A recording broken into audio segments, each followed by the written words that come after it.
1995 में 7 लोगों की हत्या हुई, उसमें ये अभियुक्त हुए और जो केस है चीफ जुडिशियल मजिस्ट्रेट को 24/4/1995 को इन लोगों ने डॉक्यूमेंट सबमिट किया। बिहार विद्यालय परीक्षा समिति का एक एडमिट कार्ड सबमिट किया जिसमें बताया गया कि KNVMH सम्राट, ये स्कूल का नाम है, कुमार सर एक स्कूल का नाम है जहां से ये एडमिट कार्ड इशू हुआ है। सम्राट चंद्र मौर्य, पिता का नाम Shakuni Chaudhary, date of birth 1/5/81, in result fail, number आया 268, कैटेगरी प्राइवेट। ये सुप्रीम कोर्ट का डॉक्यूमेंट है जो सम्राट चौधरी ने जमा किया है, जिसमें ये बताया है इनका डेट ऑफ बर्थ 81 है, उसके हिसाब से 95 में चीफ जुडिशियल मजिस्ट्रेट ने नाबालिग होने के नाम पर इनको वहां से राहत दी। इनको जेल से निकाला गया क्योंकि ये 15 साल के थे और कानूनन 18 साल से कम उम्र के बच्चे को अभियुक्त के तौर पर जेल पर नहीं रखा जा सकता था। अब ये बात तो पब्लिक की जानकारी में है। अब मैं क्यों कह रहा हूं कि इनको आज अरेस्ट करना चाहिए, क्योंकि 2020 का जो सम्राट चौधरी ने अपना इलेक्शन एफिडेविट दिया है, इसमें अपना उम्र इन्होंने बताया है 51 साल। ये सम्राट चौधरी का इलेक्शन एफिडेविट है, इन्होंने अपना उम्र बताया 2020 में 51 साल। इसका मतलब है कि 2020 माइनस 26, तो 1995 में इनका उम्र था 25 साल, 26 साल। तो 26 साल के उम्र के आदमी को कोर्ट ने गलती से गलत सर्टिफिकेट के आधार पर नाबालिग होने के नाम पर अभियुक्त होने के बावजूद, ध्यान दीजिए, अभियुक्त होने के बावजूद इनको जेल से बरी कर दिया गया था कि ये 15 साल के हैं, जबकि इनका अपना डॉक्यूमेंट बता रहा है कि ये उस समय 26 साल के थे। तो 26 साल के उम्र के आदमी पर अगर 6 लोगों की हत्या का आरोप है तो जब तक कोर्ट से वो फ्री नहीं होते हैं तब तक उनको जेल में होना चाहिए। और ये आदमी यहाँ का उप मुख्यमंत्री बनकर बैठा हुआ है।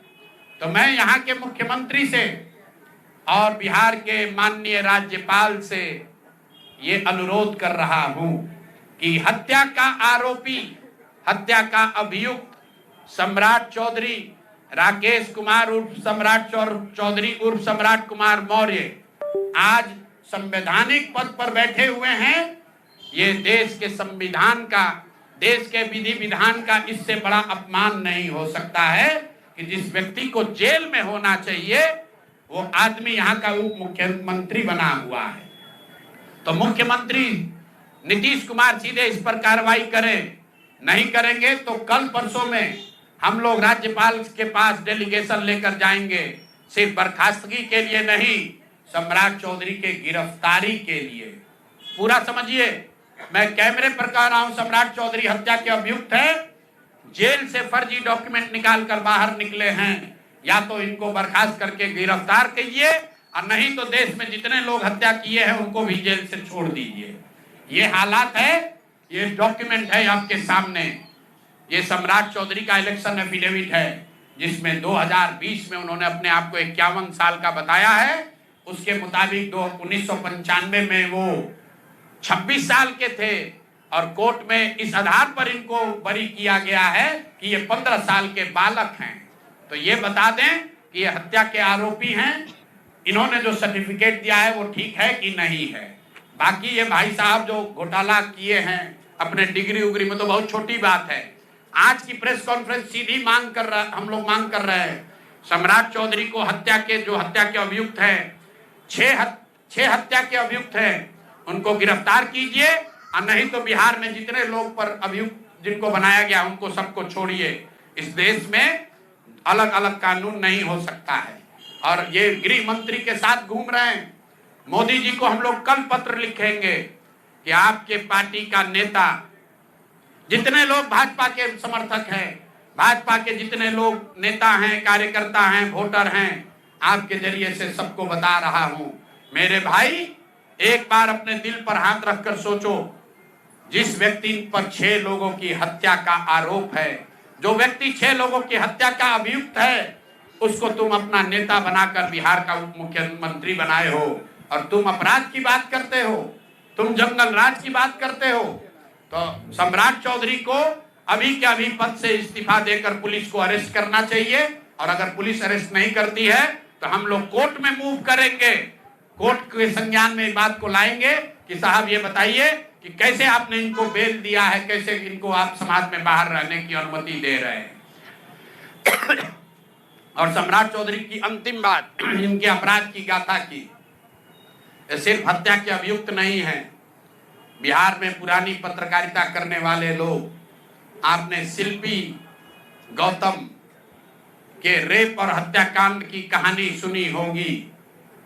आपने सुना होगा कि लालू जी के जंगल राज का जब चरम सीमा था, जितनी यहाँ माताएं बहनें हैं, जो पढ़े लिखे लोग, समझदार लोग हैं, स्वच्छ छवि वाले बिहार में रहने वाले लोग हैं, याद कर लीजिए शिल्पी गौतम रेप और मर्डर केस, जिसमें एक डॉक्टर के लड़के को और शिल्पी गौतम के साथ ऐसा आरोप लगा था कि उनके साथ सामूहिक बलात्कार और उसके बाद उनकी हत्या कर दी गई थी।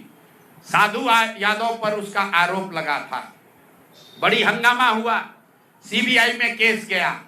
मैं आपके माध्यम से आज पूछ रहा हूं कि क्या अभी के उप मुख्यमंत्री सम्राट चौधरी उर्फ राकेश कुमार उर्फ सम्राट कुमार मौर्य उस केस में संदिग्ध अभियुक्त के तौर पर नामजद थे या नहीं थे, ये प्रेस में वो बता दें, उसके बाद हम उसका डॉक्यूमेंट आपको जारी करेंगे कि इनका सीबीआई ने इनको अभियुक्त के तौर पर इनकी जांच की थी कि नहीं, उस मुकदमा में इनको नामजद संदिग्ध बनाया गया था कि नहीं। ये सीधा आपको बता रहे हैं, ये आए और ये पूरा केस तब के भाजपा के नेता सुशील कुमार मोदी जी ने उठाया था, और तब सम्राट चौधरी यही साधु यादव और राजद के गैंग के हिस्सा थे। और अब वो बता दें, हम इतना ही बोल रहे हैं, अभी से भी गांधी जी ने कहा है गलती हो गई तो आकर माफी मांग लो, आकर बताइए कि उस केस में आप अभियुक्त के तौर पर आपको सीबीआई ने आपकी जांच की थी कि नहीं की थी, आपके सैंपल टेस्ट लिए गए थे कि नहीं लिए गए थे, आपके उस घटना में क्या संलिप्तता है नहीं है, ये बताइए। उस केस में आपको बता देते हैं, लालू जी का प्रभाव था, साधु यादव को बचाने के लिए केस को बंद कर दिया गया, लेकिन वो केस खत्म नहीं हुआ। पटना के एक एक आदमी को याद है वो घटना। तो अब राकेश कुमार बताएं, आज के सम्राट चौधरी बताएं कि उस केस में इनकी भूमिका क्या थी, उसमें ये नामजद थे कि नहीं थे, और थे तो इन्होंने इसको डिस्क्लोज क्यों नहीं किया। अब आज का घोषणा खत्म।